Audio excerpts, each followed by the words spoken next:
Hello student, welcome my YouTube channel में दिलकुश सैनी और आप देख रहे हो मेरा डी मैथ्स चैनल, जहाँ पर मैं 9th 10th 11th 12th के लिए कुछ चैप्टर्स और टॉपिक्स के ऊपर वीडियोस अपलोड करता हूँ। तो आज अपन यहाँ पर, जैसा कि आपने थंबनेल में देखा होगा, आज अपन यहाँ पर 9th क्लास के लिए जो 7th चैप्टर है उस पर डिस्कस करेंगे। आज बिल्कुल बेसिक्स पढ़ेंगे, उसके बाद में अपन 1 by 1 वीडियो में अपन पूरा 7 चैप्टर पढ़ने वाले हैं यहाँ पर विद सॉल्यूशन। ठीक है, तो आइए स्टार्ट करते हैं। तो आज अपन बेसिक्स की बात करेंगे कि अपने पास यहाँ पर जो ट्राइंगल वाला जो चैप्टर है, मतलब तो ट्राइंगल्स के टाइप्स वगैरह सारे बात करेंगे। उसके बाद में अपन आगे जो चैप्टर है उसमें आगे बढ़ेंगे। ठीक है, तो देखिए स्टार्ट करते हैं अपन यहाँ पर। तो देखिए, एक सेकेंड में स्टार्ट करता हूँ। तो मैं पहले यहाँ पर आपको ट्राइंगल्स के बारे में समझा देता हूँ भाई ट्राइंगल्स क्या होता है अपने पास। ठीक है, तो देखिए सिंपली आप लोगों को अगर यहाँ पर साइड के बेस पे, किसके बेस पे, अगर साइड के बेस पे अगर अपन ट्राइंगल के टाइप्स करें, किसके बेस पे, साइड के बेस पे अगर अपन ट्राइंगल के टाइप करें तो अपने पास 3 टाइप के ट्राइंगल होते हैं। एक तो होता है स्केलन ट्राइंगल, एक होता है आइसोस्केलस ट्राइंगल और एक होता है इक्विलेटरल ट्राइंगल। 3 टाइप्स के ट्राइंगल होते हैं साइड के बेस पे। देखो 1 by 1 अपन डिस्कस करते हैं। जैसे मान लीजिए अपने पास ये वाला ट्राइंगल है, आपको दिख रहा है ये, मान लीजिए ये ए बी और ये सी अपने पास ट्राइंगल। ठीक है, अब देखिए, और ये ट्राइंगल है अपने पास पी क्यू आर, और एक ये ट्राइंगल है अपने पास, इसको रहने दीजिए, इसको देखिए, और ये मान लीजिए ई एफ। ये 3 ट्राइंगल है। पहले मैं स्केलन ट्राइंगल की बात कर लेता हूं। तो स्केलन ट्राइंगल में क्या होता है, देखो स्केलन ट्राइंगल से बात करने से पहले अपन ट्राइंगल की प्रॉपर्टी देख लेते हैं। ट्राइंगल एक्चुअल में क्या होता है, मतलब ऐसा एक क्लोज्ड फिगर, कौन सा क्लोज्ड फिगर, जिसमें 3 साइड से क्लोज्ड होना चाहिए, 3 साइड से क्लोज्ड होना चाहिए, 3 ही अपने पास ट्राइंगल होने चाहिए, 3 ही वर्टेक्स अपने पास होनी चाहिए। जैसे अपने पास ये ट्राइंगल है, इसमें अपने पास 3 साइड है, 3 एंगल है, 3 वर्टेक्स है। ये जो ई एफ जी है ये वर्टेक्स कहलाते हैं। जो यहाँ पर ये जो बन रहे हैं ये एंगल बन रहे हैं अपने पास, ये वाले क्या कहलाएंगे अपने पास, एंगल कहलाएंगे। ठीक है, अब बात करते हैं स्केलन ट्राइंगल की। स्केलन ट्राइंगल का मतलब होता है, देखो स्केलन से अगर अपन इसका मीन्स देखें, अगर हिंदी में जाए तो इसका मतलब होता है विषमबाहु त्रिभुज। मतलब ऐसा ट्राइंगल जिसमें तीनों साइड डिफरेंट हो, तीनों साइड की जो लेंथ है वो अलग अलग हो।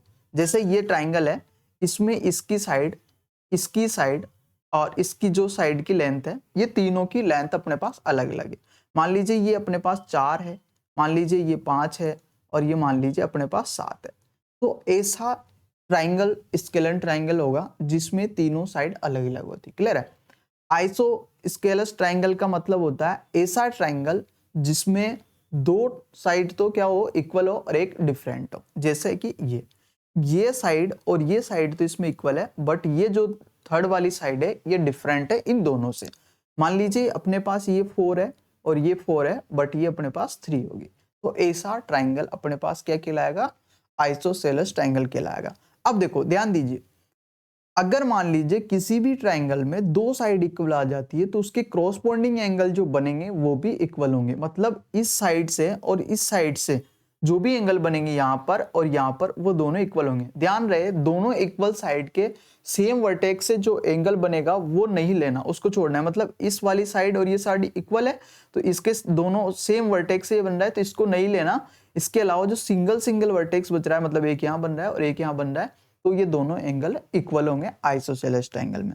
मतलब 2 तो साइड इक्वल होती है और इसके अंदर 2 एंगल होते हैं वो भी इक्वल होते हैं। जो स्केलन ट्रायंगल है इसमें तीनों एंगल अलग अलग होते हैं। और इक्विलेटरल ट्रायंगल की बात कर लेते हैं। इक्विलेटरल ट्रायंगल का मतलब होता है जिसमें तीनों साइड सेम हो, जिन तीनों साइड की सेम लेंथ क्या हो, सेम हो। ये भी 3 सेंटीमीटर, ये भी 3 सेंटीमीटर, तो सच टाइप ट्रायंगल इज क्या हो जाता है, इक्विलेटरल ट्रायंगल हो जाता है। और इसमें जो एंगल P है, एंगल Q है और एंगल R है, ये तीनों की वैल्यू इक्वल होगी। जैसे एंगल A कुछ भी हो वो। ठीक है, अब बात कर लेते हैं यहाँ पर कि जब भी अगर तीनों एंगल इक्वल होते हैं, मान लीजिए ये भी x है, ये भी x है और ये भी x है। क्लियर है। तो आपने देखा होगा कि सम ऑफ ऑल एंगल्स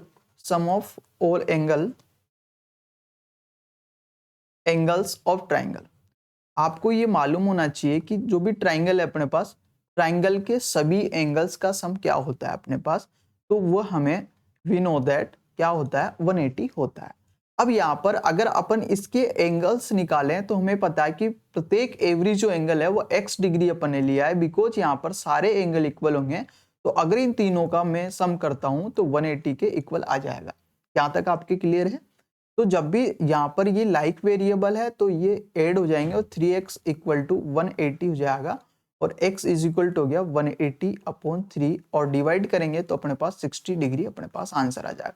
इसका मतलब यहाँ से जो रिजल्ट निकल के आया है कि इक्विलेटरल ट्राइंगल जो होता है उसके एवरी जो एंगल होते हैं वो 60 डिग्री होते हैं, साइड कुछ भी हो, साइड कुछ भी ले लो इक्विलेटरल ट्राइंगल की, बट एंगल यहां पर ऑलवेज सेम रहेंगे और वो रहेगा 60 डिग्री। समझ में आई बात? इक्विलेटरल ट्राइंगल में ऑलवेज ऑल एंगल्स मतलब 3 एंगल्स आर 60 डिग्री, ठीक है। इसमें कोई चेंजेस होने वाला नहीं है, चाहे से आप साइड 100 सेंटीमीटर लीजिए चाहे से 1000 सेंटीमीटर लीजिए, इसमें कोई चेंजेस होने वाला नहीं है। जहां तक समझ में आया? एक ट्राइंगल और यहाँ पर अपन को देखने को मिलेगा, राइट एंगल ट्राइंगल। एक और ट्राइंगल अपन यहाँ पर अपन को यहाँ पर देखने को मिलेगा जिसका नाम होता है right angle triangle. Right angle triangle, देखो राइट एंगल ट्राइंगल का मतलब होता है ऐसा एंगल जिसमें एक एंगल राइट एंगल हो। अब राइट एंगल का मतलब होता है 90 डिग्री। राइट एंगल का मतलब क्या होता है कि ऐसा एंगल जिसकी वैल्यू 90 डिग्री होता है, दिस एंगल राइट एंगल। तो देखिए ये वाला जो एंगल है यहाँ पर ये 90 डिग्री है और 90 डिग्री के साइन को ऐसे अपन डिनोट करते हैं। तो मान लीजिए जो ये ए बी और सी अपने पास ट्राइंगल है, ये एक राइट एंगल ट्राइंगल होगा बिकॉज इसमें जो एक एंगल है वो अपने पास क्या हो जाएगा 90 डिग्री है। एक तो 90 डिग्री होगा, बाकी दो छोटे होंगे 90 से, उनको बोलते हैं क्या एक्यूट एंगल बोलते हैं। क्लियर है? अब देखो जब भी राइट एंगल ट्राइंगल की बात करते हैं तो राइट एंगल ट्राइंगल की बात करते हैं तो राइट एंगल ट्राइंगल में एक साइड है वो सबसे बड़ी होती है। देखो कैसे, जो भी 90 डिग्री एंगल है उसके जस्ट सामने वाली अगर अपन साइड देखें वो सबसे बड़ी होती है और उसे बोला जाता है हाइपोटेनियस। उस साइड को बोला जाता है हाइपोटेनियस और जो बची साइड उसमें से एक को बेस बोलते हैं और एक को अपन यहाँ पर एल्टीट्यूड बोल सकते हैं या परपेंडिकुलर साइड बोल सकते हैं। 90 डिग्री के जस्ट सामने वाली तो ऑलवेज हाइपोटेनियस रहेगी, बिना सोचे समझे अपन को दे देना है कि इसके जस्ट सामने वाली हाइपोटेनियस साइड होती है, बाकी जो दो बच रही है वो परपेंडिकुलर भी हो सकती है और एक उसमें से बेस हो सकता है। क्लियर है? समझ में आई बात? और जो हाइपोटेनियस होता है वो सबसे लार्जेस्ट साइड होती है उस ट्राइंगल की और ऐसा हो जाता है तो this triangle are right angle. ठीक है, अब यहां से एक और बात निकल के आती है, सर आपने बोला एक साइड अगर सबसे बड़ी होती तो राइट एंगल होना चाहिए। नहीं, उसमें आपको पाइथागोरस मतलब बोधाइन थ्योरम जो होती है वो भी सेटिस्फाई होनी चाहिए। और बोधाइन थ्योरम क्या बोलती है कि जो लार्जेस्ट साइड है उसको अपन हाइपोटेनियस बोलते हैं और इसका स्क्वायर करें तो अदर जो दो साइड बच रही है अपने पास P और B, अगर उन दोनों का स्क्वायर अपन कर देते हैं और उनका सम करते हैं, जो अपने पास सबसे लार्जेस्ट साइड है ना उसकी स्क्वायर के बराबर आ जाता है। तो ऐसा ट्राइंगल अगर ये प्रॉपर्टी सेटिस्फाई करती है तो ऐसा ट्राइंगल अपने पास कौन सा होगा? इक्विलेटरल ट्राइंगल होगा। देखो तो यहाँ पर अपने पास देखो मान लीजिए ये मैंने 5 मान लिया, ये मैंने 4 माना, ये 3 माना, तो एक बार अपन चेक कर लेते हैं कि अपने पास यहाँ पर क्या ये जो मैंने प्रॉपर्टी जो साइड लिखी है मेजरमेंट लिखी है, ये मेजरमेंट के अकॉर्डिंग ये ट्राइंगल एक राइट एंगल ट्राइंगल है कि नहीं है। तो चेक करने के लिए यहाँ पर जो मैंने पाइथागोरस थ्योरम लिखी है उसमें पुट करके देख लेती हैं। देखो h की वैल्यू तो 5 का स्क्वायर होती है, तो ठीक है, और इक्वल का साइन इधर p की वैल्यू अपने पास मैंने 4 ले ली, मान लीजिए 4 इसका स्क्वायर और b की वैल्यू 3 का स्क्वायर। इसकी यहाँ पर इसका स्क्वायर करेंगे 25 हो गया और 4 का स्क्वायर 16 और प्लस 3 का स्क्वायर 9। ठीक है, और ये 25 इक्वल टू देखो इनका सम भी करेंगे तो 25, मतलब दोनों साइड की जो वैल्यू है इक्वल आ रही है। इसका मतलब ये जो मेजरमेंट लिखी मैंने 5 3 4, तो ये एक राइट एंगल ट्राइंगल बनाएगी। यहाँ तक बात समझ में आई? तो ये तो था सिंपल, जो आप लोगों ने इससे पहले जो 6 चैप्टर भी पढ़ा है उसमें angles and triangles angles and lines की बात करते हैं तो वहां पर भी, और आपने 8th क्लास में यहाँ पर इसको अच्छे से पढ़ा होगा, बट बेसिक्स यहाँ पर आपको आना जरूरी है। अब बात करते हैं यहाँ पर जो अपना जो चैप्टर है वो कहना क्या चाह रहा है उसके ऊपर अपन आज डिस्कस करने वाले हैं। तो अपना चैप्टर जो है, चैप्टर का नाम है यहाँ पर चैप्टर नंबर 7 है और चैप्टर नंबर 7 है ट्राइंगल्स। तो ट्राइंगल्स के बारे में मैंने बताया कि ट्राइंगल्स क्या होता है, जिसमें 3 साइड होती है और तीनों एंगल का सम 180 होता है। क्लियर है यहाँ तक? अब अपन बात करते हैं 1 बाई 1। जो अपन देखो यहाँ पे ट्राइंगल्स में 2 ट्राइंगल को अपन लेके बात करने वाले हैं, कंपेरिजन करेंगे 2 ट्राइंगल में। दोनों ट्राइंगल एक दूसरे के जो है एक दूसरे के सामने कैसा व्यवहार कर रहे हैं, दोनों ट्राइंगल एक दूसरे के साथ कैसा व्यवहार कर रहे हैं, ये अपन यहाँ पे इस चैप्टर में अपन डिस्कस करने वाले हैं। तो ये चीज व्यवहार देखने के लिए अपन को 5 चीजें यहाँ पर इसमें आनी चाहिए, 5 चीजें। और यहाँ पर वो जो व्यवहार डिफाइन करना है, उस व्यवहार को अपन यहाँ पर जो अपना जो व्यवहार है उसको बोलते हैं कॉन्ग्रुएंस ऑफ ट्राइंगल।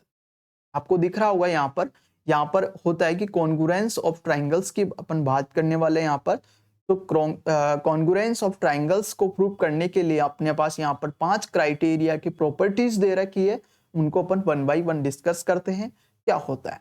तो देखिए कॉन्ग्रुएंस का मतलब मैं यहाँ पर आपको बता देता हूँ कि मान लीजिए अपने पास 2 ट्राइंगल है, मान लीजिए अपने पास यहाँ पर एक ट्राइंगल ये है और एक ट्राइंगल ये है, ठीक है। ये अपने पास 2 ट्राइंगल है, मान लीजिए ए बी सी है और मान लीजिए पी क्यू आर है। ये अपने पास 2 ट्राइंगल है। जब भी अपन कॉन्ग्रुएंस की बात करने वाले हैं अपन को 2 ट्राइंगल ही मिलेंगे और उन दोनों में अपन को कंपैरिजन करना है। तो देखिए जब भी कॉन्ग्रुएंस की बात करते हैं तो इसमें कॉन्ग्रुएंस की बात करते हैं तो जो ये साइन होता है ये डिनोट करता है कॉन्ग्रुएंट को। इसको डिनोट करता है, कॉन्ग्रुएंट को डिनोट करता है। ये जो साइन होता है आपके यहाँ पर ये होता है कॉन्ग्रुएंट का, ठीक है। अभी इस साइन को अपन यहाँ पर अलग अलग पार्ट में डिवाइड करते हैं। एक तो इक्वल का साइन दिख रहा है और एक आपको ऐसा साइन दिख रहा है और मैंने इनको प्लस करा तो ये चीज अपन को यहाँ पर निकल के आएगी। इसका मतलब होता है इक्वल एरिया। क्या होना चाहिए इसका मतलब? Equal area. सॉरी, इसका मतलब होता है यहाँ पर इक्वल एरिया, ठीक है। और इसका मतलब होता है सिमिलर। इसका मतलब क्या होता है? सिमिलर। अब देखो ध्यान देना, यहाँ पर अपन जब 10th क्लास पढ़ेंगे ना तो 6 चैप्टर आएगा, वहां पर उस चैप्टर का नाम है सिमिलरिटी पढ़ेंगे वहां पर। तो इसको अपन आगे डिस्कस करने वाले, लेकिन इन दोनों को मेजर करके एक चीज बनाई गई उसको बोलते हैं कॉन्ग्रुएंट। और इससे क्या मतलब निष्कर्ष निकला? सिमिलर का मतलब होता है सेम।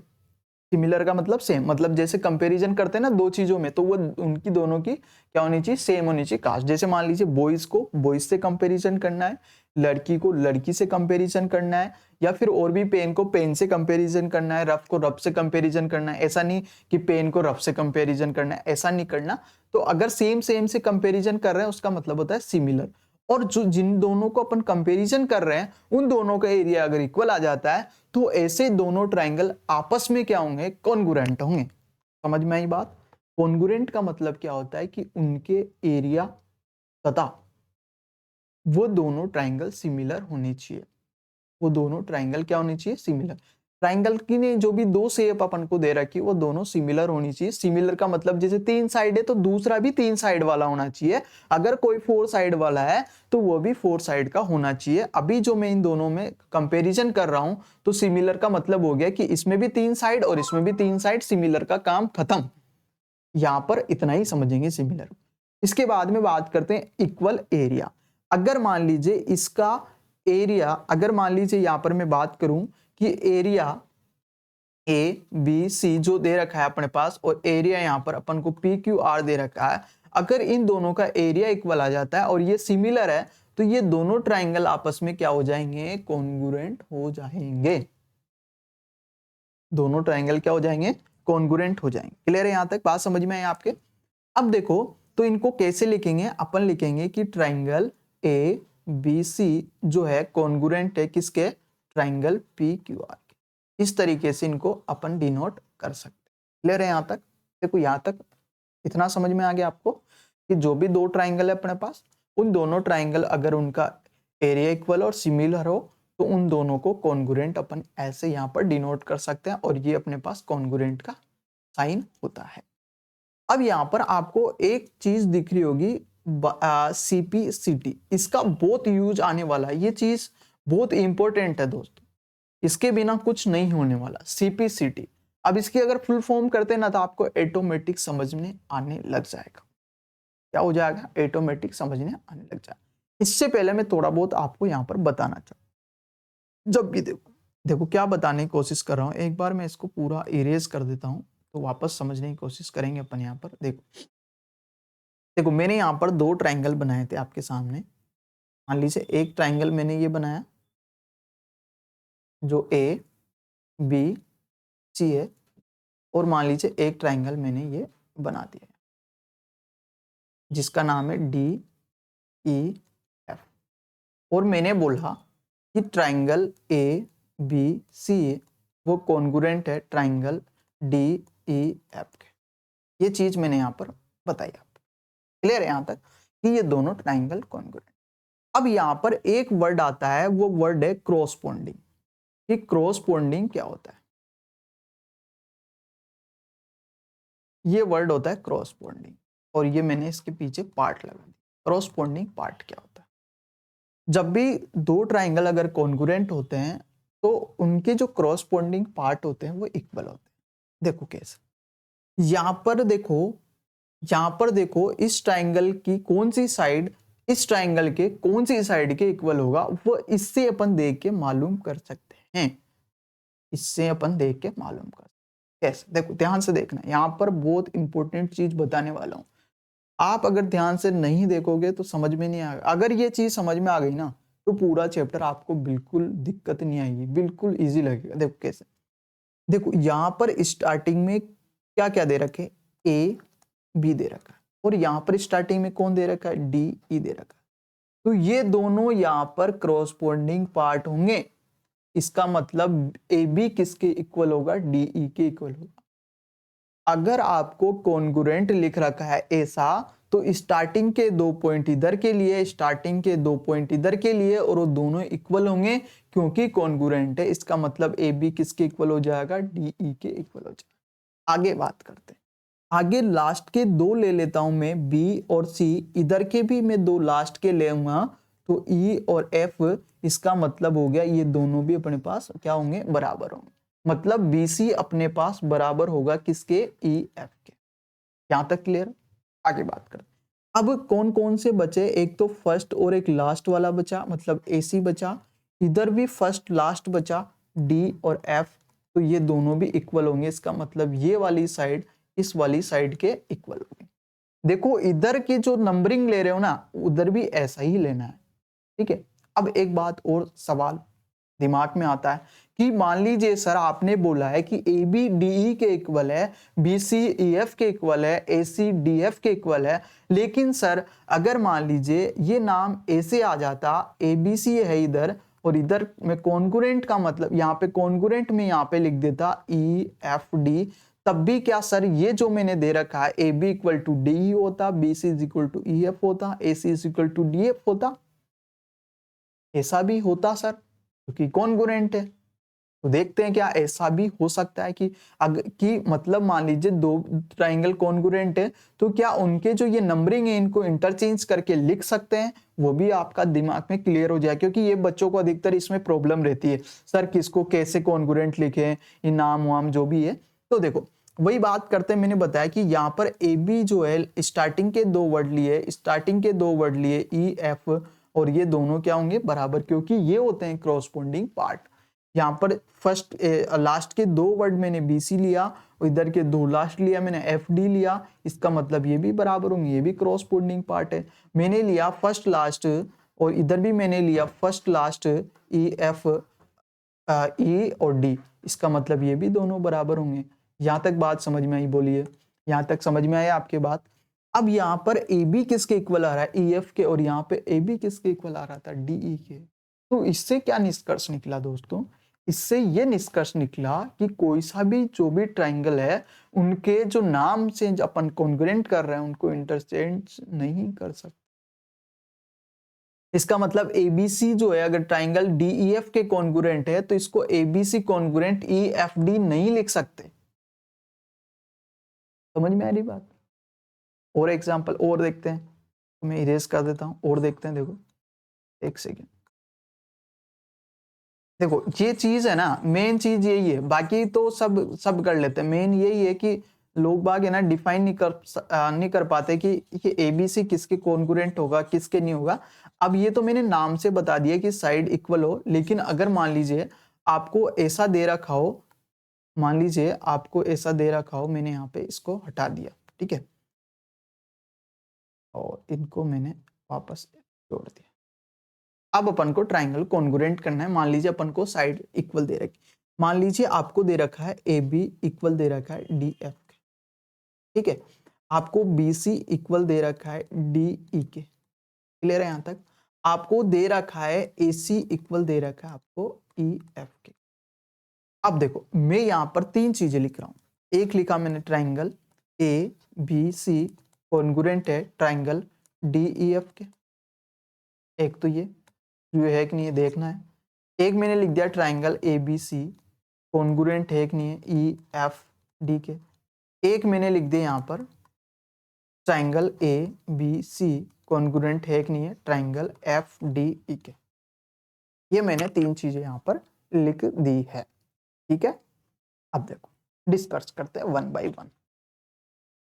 देखो इसमें देखते हैं क्या ये चीजें आनी चाहिए, ये चीजें आनी चाहिए। मैंने तीन यहाँ पर चीजें लिखी, अब इनमें से कौन सी सही होगी मैंने लिखना बताया। फर्स्ट लास्ट दोनों फर्स्ट के ले लेते हैं यहाँ पर, तो ए बी ये दो लिए ए बी और इधर डी ई लिया, तो डी ई के इक्वल होगा। ऐसे फर्स्ट लास्ट सॉरी सेकंड के दोनों ले लिए, इधर के भी सेकंड दोनों ले लिए। एफ है ये, सॉरी ये एफ है। एक सेकेंड रे, कर क्या रहा है भाई, इसको ढंग से लिखना। देखो यहाँ पे देखो ये दोनों लिए, यहाँ पे ये दोनों लिए बी और सी लिए अपन ने, बी सी लिए, तो इधर के भी लास्ट के दोनों लेंगे ई और एफ, ठीक है। ऐसे ही यहाँ पे फर्स्ट लास्ट लेंगे ए सी और इधर भी फर्स्ट लास्ट डी एफ लेंगे। ऐसे ही बात कर लेते हैं इधर, इधर ए बी लिया फर्स्ट और इधर ई एफ होगा, ठीक है। यहाँ पर बात कर लेते हैं बी सी, तो इधर भी लास्ट के दो ले लेंगे एफ डी, और बात करते हैं यहाँ फर्स्ट लास्ट की ए सी की और यहाँ फर्स्ट लास्ट ई डी है। यहाँ पर बात कर लेते हैं अपन, यहाँ पर क्या बोल रहा है देखो, यहाँ पर ए बी जो है वो इक्वल होगा किसके, देखो ए बी किसके इक्वल होगा, ये एफ डी के, क्योंकि स्टार्टिंग के दोनों ये है। इसके बाद बात करते हैं बी सी इक्वल होगा डी ई के, और इसके बाद बात करते हैं ए सी इक्वल होगा एफ ई के। ये तीन चीजें अपन को। अब देखो कि ये वाला जो है कहाँ बन रहा है, देखो यहाँ पर ए बी डी ई के इक्वल आ रहा है, लेकिन नहीं है, मतलब ये तो नहीं होगा। ए बी ई एफ के इक्वल आ रहा है, मतलब यहाँ तो डी एफ के इक्वल होना चाहिए, नहीं होगा। ए बी डी एफ के इक्वल आ रहा है, ए बी एफ डी, मतलब डी एफ बोलो या एफ डी बोलो, मतलब आ रहा है। देखें बी सी भी आ रहा है, बी सी डी ए के आ रहा है, बी सी भी डी आ रहा है, ए सी ई एफ के आ रहा है, ए सी भी ई एफ के आ रहा है, मतलब एफ ई, मतलब ये वाला बन जाएगा।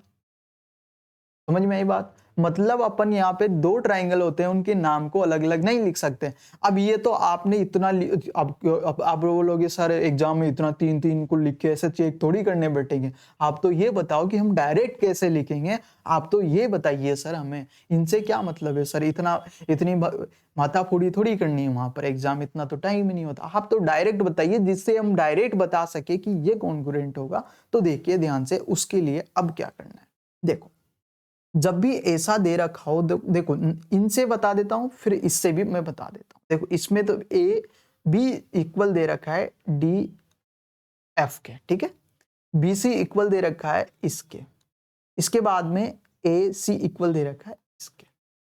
अब मैं यहां से बताता हूं, देखो ये ए बी इधर लिखा मैंने, डी एफ इधर लिखा, समझ में आई कि नहीं आई बात समझ में आई कि नहीं आई। मैंने यहाँ पे लिख दिया ए बी, यहाँ पे लिख दिया डी एफ, क्लियर है। अब इधर क्या बचा, यहाँ पर सी बचा, इस वाले ट्राइंगल में क्या बचा, सी बचा, तो मैंने यहाँ पे सी लिख के देखा। डी एफ इधर कौन बचा, ई बचा, तो देखिए ये आया, जो सही आया क्या चेक कर लेते हैं। स्टार्टिंग के ए बी किसके इक्वल होना चाहिए, डी एफ के, हो रहा है। ये किसके, बी सी किसके इक्वल होना, डी ई के, लेकिन इधर तो आ रहा है, मतलब ये तो नहीं होगा। मतलब ए बी सी तो इधर मैंने लिख दिया, तो मैंने ये डी एफ लिखा था, ई को क्या मैं आगे लिख के देख लूं, तब भी अपने पास नहीं हो रहा। तो फिर तो आपको अधिकतर क्या करना है कि आपको जो ये इक्वल साइड दे रखी है ना, इसको न चेक करके आपको क्या करना है, यहाँ पर आपको डायग्राम में जाना है और डायग्राम से आप इजीली यहाँ पर चेक कर सकते हो। देखो कैसे, यहाँ पर इस पॉइंट्स देखो, इसकी साइड ये इक्वल, फिर सेकंड साइड इधर, फिर इधर, मतलब यहां से घूमे अपन इधर, इधर चले, मतलब ए बी सी, ए बी के बाद में बी सी आया और बी सी के बाद में ए सी। तो इधर देखो, इधर देखो, इस साइड की इक्वल साइड कौन सी है, डी एफ है, फिर बी सी की इक्वल वाली ये वाली है, फिर थर्ड कौन सी, ये वाली, मतलब इसमें रोटेशन यहां से चल रहा है, यहां से चल रहा है, यहां से यूं चल रहा है। इसका मतलब इधर जो रोटेशन चल रहा है एफ डी ई होगा, एफ डी ई, और ये क्या होंगे यहाँ पर कॉन्ग्रुएंट। समझ में आई बात? तो इस तरीके से अपन लिख सकते हैं। और देखिए, इसको मैं बिल्कुल इरेज कर देता हूं, और देखिए ये कलर लेते, ध्यान से देखिए, ये दो ट्राइंगल मैंने यहाँ पे ले लिए, ए बी सी ले लिए, एक ट्राइंगल यहाँ पे ले लिया पी क्यू आर। अब मान लीजिए ये इसके इक्वल है, सॉरी इसके इक्वल है, और जो ये है इसके इक्वल है, और ये इसके इक्वल है। क्लियर है? ये दे रखा है अपन को। अब अपन कौन कौन सा टाइम, तो आप इसको तो लिख लीजिए एज इट इज, आप इसको तो एज इट इज लिख लीजिए। अब अपन को थर्ड को लिखना है, सेकंड वाले ट्राइंगल को लिखना है। वो कैसे लिखना है, देखो ध्यान से देखो। अब देखो, ए बी से चलेंगे इधर, तभी तो थर्ड साइड ए बी जो है, इसकी इक्वल साइड कौन कौन सी है, इसकी इक्वल साइड ये पी आर है। तो यहाँ पर दो कंडीशन बन जाती है भाई साहब, कि यहाँ पर इसको एक तो अपन पी आर लिख सकते हैं या एक आर पी लिख सकते हैं। भाई इसके इक्वल साइड कौन सी आ रही है, ये आ रही है, तो या तो पी आर होगा या आर पी होगा। ठीक है, अब बात करते हैं कि अब इसमें तो बचा कौन, क्यू बचा, और इसमें भी बचा कौन, क्यू। अब चेक कर लेते हैं दोनों को क्या आया। देखो, बीसी के इक्वल कौन आना चाहिए, बीसी, और इसके दो डंडे हैं तो इधर क्यू पी आना चाहिए, मतलब यहाँ तो आर क्यू आ रहा है सेकंड में, तो ये नहीं होगा। देखो पी क्यू यहाँ आ रहा है, मतलब ये हो जाएगा। कहने का मतलब यहाँ ए बी सी ए घूमे, तो यहाँ से फर्स्ट साइड से यहाँ से यूं घूम रहे हैं, फिर सेकंड आ रही है, फिर थर्ड आ रही है। तो इस तरीके से अपन इनको कॉन्ग्रुएंट कर सकते हैं। तो इस तरीके से अपन इनको लिख सकते हैं। अब इसका मतलब समझते हैं, बाई सीपीसीटी अपन को हर क्वेश्चन में देखने को मिलेगा। इसका मतलब होता है कॉन्ग्रुएंट जो पार्ट होता है, कॉन्ग्रुएंट पार्ट होता है कॉन्ग्रुएंट ट्राइंगल के, वो क्या होते हैं, इक्वल होते हैं। Congruent triangles corresponding part are equal. CPCT मतलब corresponding part of congruent triangles are equal. जो भी कॉन्ग्रुएंट ट्राइंगल है, अगर जो भी कॉन्ग्रुएंट ट्राइंगल दे रखे हैं तो उनके कॉरस्पॉन्डिंग पार्ट इक्वल होंगे। अब देखो, अब इनको कॉन्ग्रुएंट करने के कौन कौन से रूल होते हैं, वो अपन यहाँ पर डिस्कस करते हैं वन बाय वन। देखो 5 रूल होते हैं, पांचों रूल को अपन डिस्कस करने वाले हैं यहाँ पर।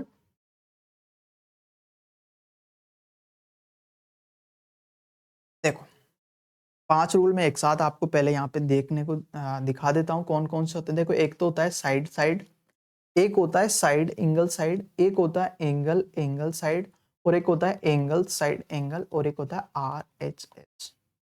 इसका मतलब होता है साइड साइड, इसका मतलब होता है, देखो एस का मतलब यहाँ पर साइड है, और ए का मतलब यहाँ पर एंगल है। ठीक है, आर का मतलब आपको यहाँ पर राइट एंगल होना चाहिए, एच का मतलब यहाँ पर हाइपोटेनियस है, और एस का मतलब साइड। तो अपन सबसे पहले डिस्कस करने वाले हैं एस ए एस की। अब ये रूल कब लगेगा, ये रूल कब लगेगा उसकी अपन डिस्कस कर लेते हैं। देखो, अब आप बोलो सर हर कहीं तभी थोड़ी लगेगा, इसके लिए तो देना पड़ेगा। ये रूल कब लगेगा, देखो इसमें भी अपने पास बहुत सारी पॉसिबिलिटी बनेगी। मैं यहाँ पर दो यहाँ पर पेयर बना देता हूँ। एक क्वेश्चन ये बनाया, एक क्वेश्चन ये बनाया, ये ए बी सी है, ये पी क्यू आर है, ये डी ई एफ है, ये एम एन ओ है। ठीक है, ये मैंने दे दिया, ये अलग क्वेश्चन है, ये मैंने लाइन खींच दी, लड़ाई नहीं हुई।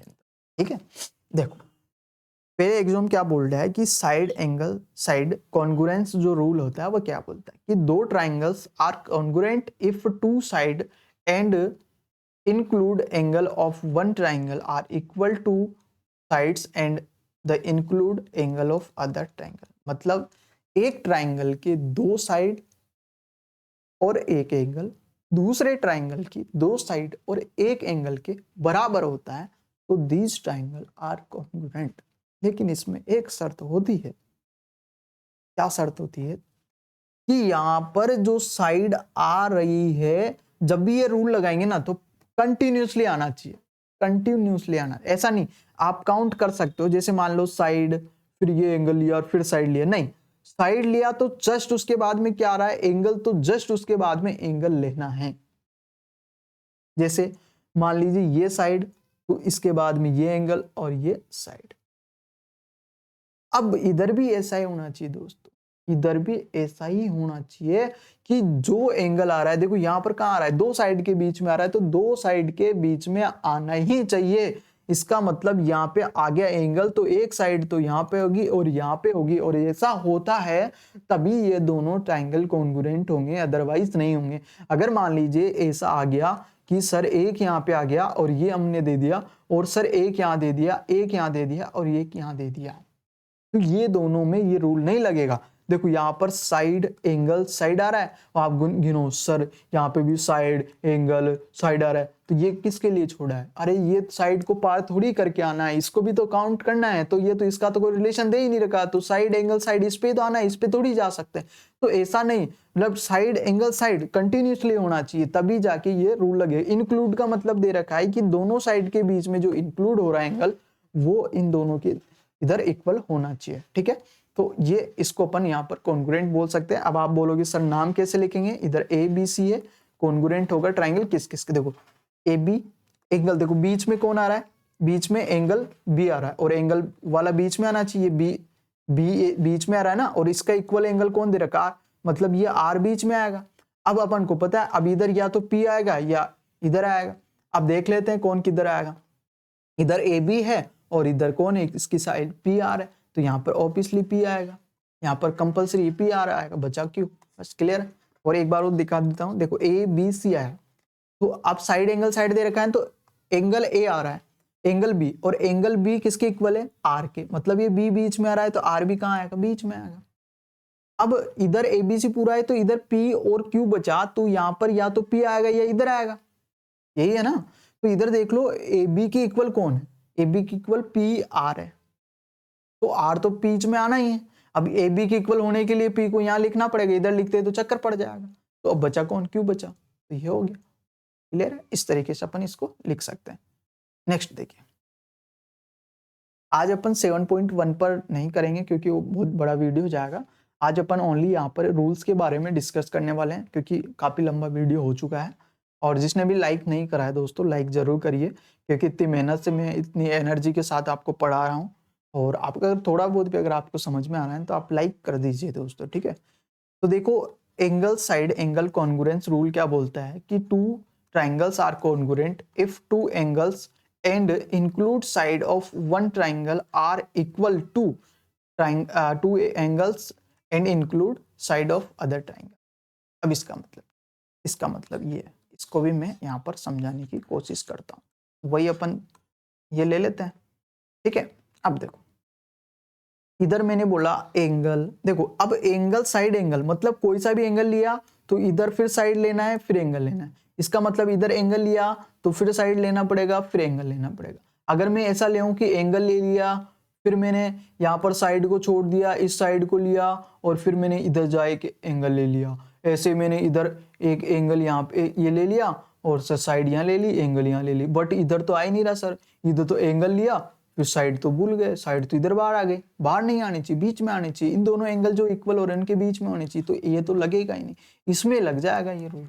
जैसे मान लीजिए P Q A B C है और ये पी क्यू आर है, तो इनमें कैसे होगा, देखो एंगल ए इसके इक्वल है, इसके इक्वल मान लीजिए, एंगल बी किसके इक्वल मान लीजिए, इसके इक्वल मान लीजिए आर के। तो अब इसका नाम कैसे लिखेंगे, मैंने ए बी सी लिख दिया कॉन्ग्रुएंट।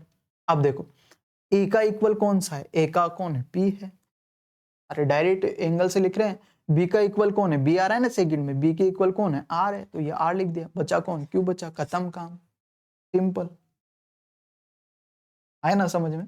आगे बात कर, बिल्कुल आपके ये जो चैप्टर है ना बिल्कुल इजी होने वाला है, बिल्कुल इजी होने वाला है। देखो ये तो मैंने आपको समझा ही रहा था, आपको पूरा समझा दिया था साइड साइड में, कोई सा भी ले लो, आपको ऑल साइड्स आर इक्वल होनी चाहिए इस वाले ट्राइंगल के। देखो 3 side of triangle are equal to 3 side of another triangle. तो ये तो बिल्कुल इजी है, आपको समझ में आ गया होगा, मैंने पूरा इससे ही समझाया था। ठीक है, RHS ये बहुत इंपॉर्टेंट है दोस्त, ये चीज बहुत इंपॉर्टेंट है। ये तभी लगेगा जब दो राइट एंगल ट्राइंगल, ऐसा नहीं दो इस आइसो दूसरे ट्राइंगल लगा रहे हो जो राइट एंगल ट्राइंगल है ही नहीं एक्चुअल में, उनमें ये रूल लगाने चल गए आप, ऐसा नहीं है। राइट एंगल ट्राइंगल होगा तभी ये रूल अपने पास लगेगा। ठीक है, इसका मतलब क्या होता है,